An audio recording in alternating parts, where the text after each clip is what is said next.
Hello, this is Dr. Kate, and today I posted something in our Just Breathe site that asked, where do you typically place your tongue? Is it shoved forward on the front of your teeth, or is it up on the roof of your mouth and back? And people were pretty interested into what does that have to do with anything, and like what is it connected to?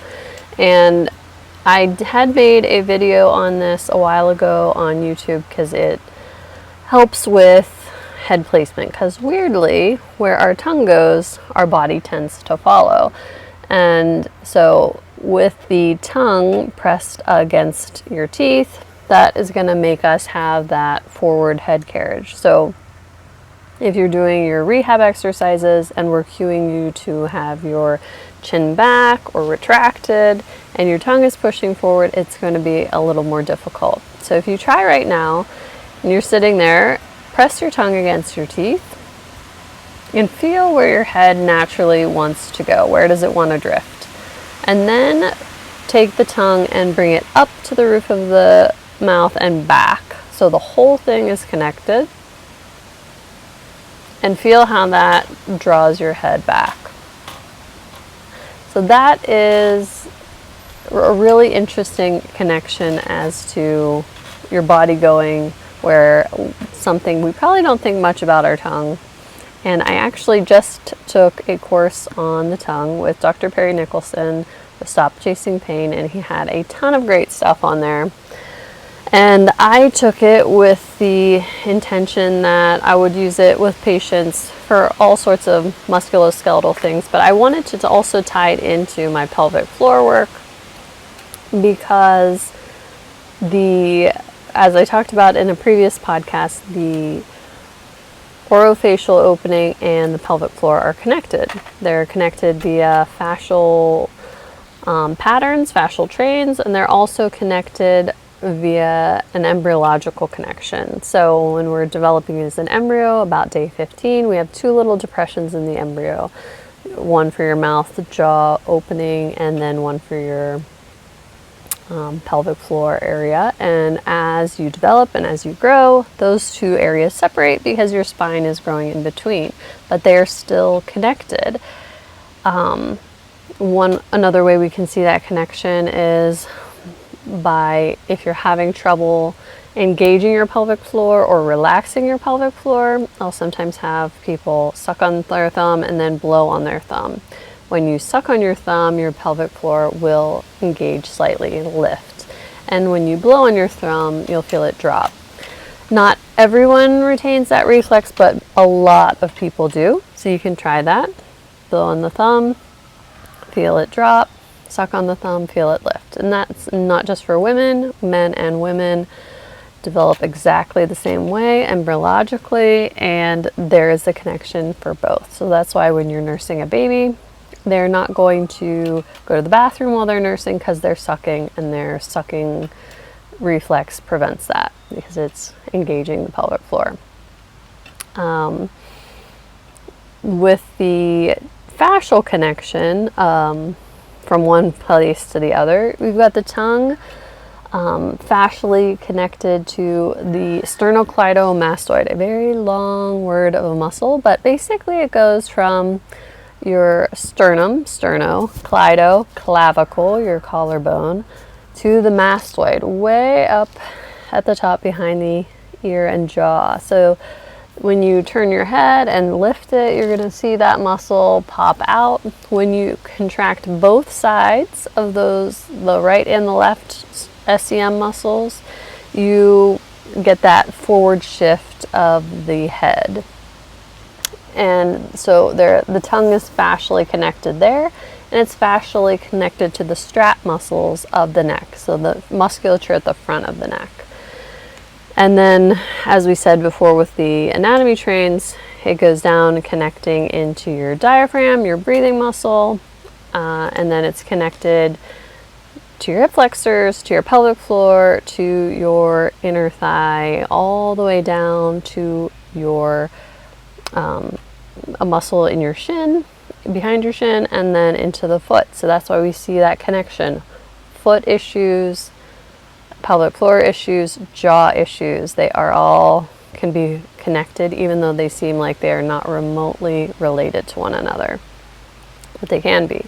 So with the tongue, some other important things that go on with the tongue that we probably don't think about is that it is made up of a lot of muscles, and it is important for it to be strong and work well because it also has a lot of lymph tissue in it.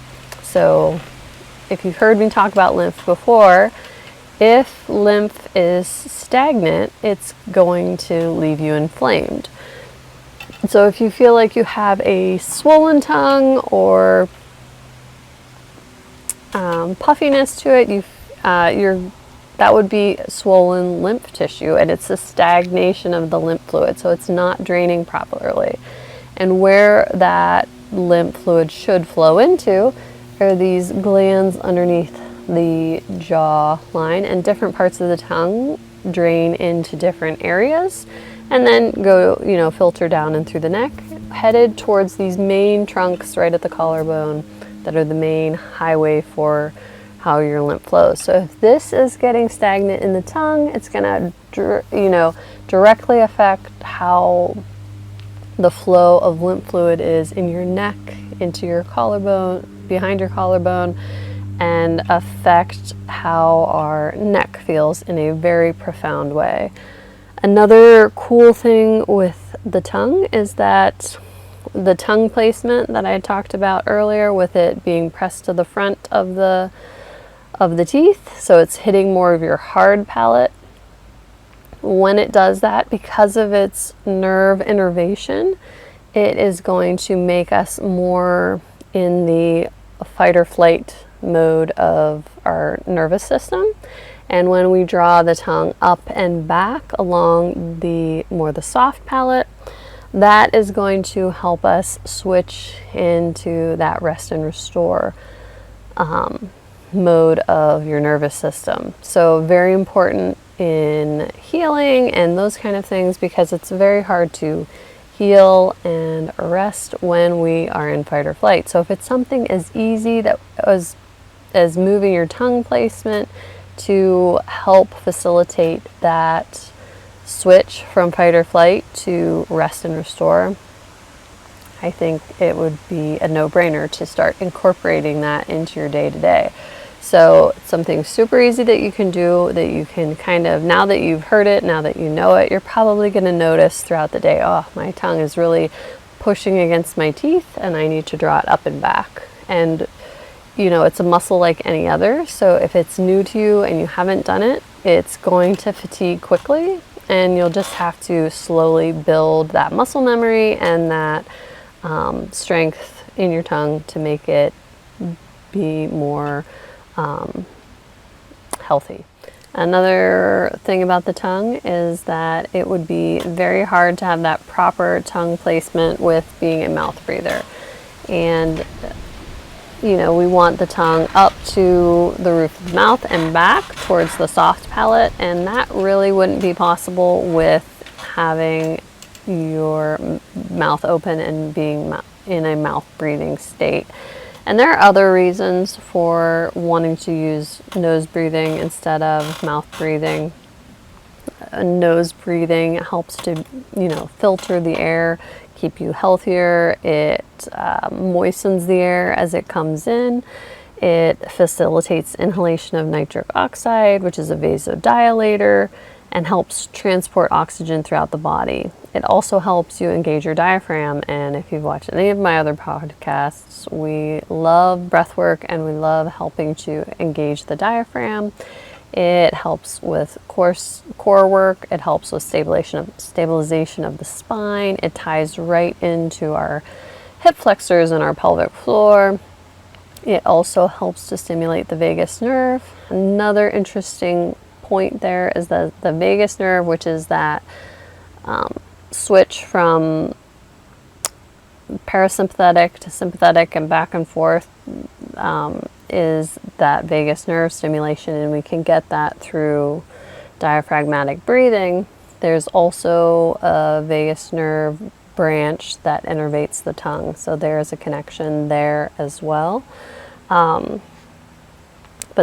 those are some of the other reasons why nasal breathing would definitely be something we want to shoot for. And people go as far as taping their mouth shut when they're doing certain athletic activities to kind of train that in, and tape their mouth shut when they're sleeping. It sounds super crazy, and I thought it was crazy to try myself at first, but it made a difference for me for quality of sleep, and it's something that's super easy to do.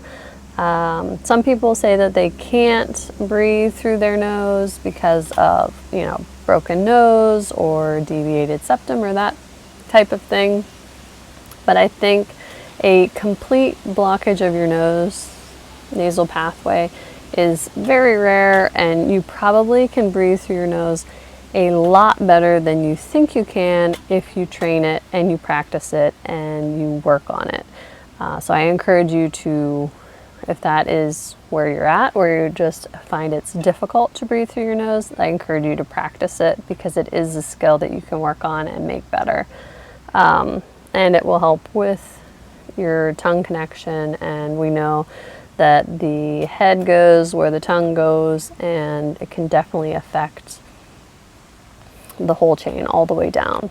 And I'm talking all the way down to your feet, because if your tongue's forward, pushing your head forward, that shifts our body forward, and then our calves, hamstrings are tightening on to keep us from falling forward. It's going to put a lot of tension on our heel bone and can irritate our plantar fascia. So your plantar fasciitis, you could go down the rabbit hole and connect it all the way back to your tongue pushing on the front of your teeth, tipping you forward and causing strain down that entire back chain of your body.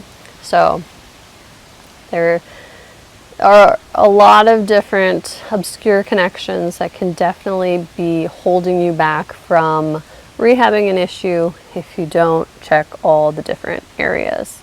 So that is a little spiel on the tongue and how important it is, and some really easy things that's not going to cost you any time to your day, because I know everyone is super busy and it's hard to do a lot of extra time in your day to do exercises and that kind of thing. So simply be more mindful of where your tongue's placed at throughout the day, bring it up and back, and then try to breathe through your nose, and you'll probably see some changes there.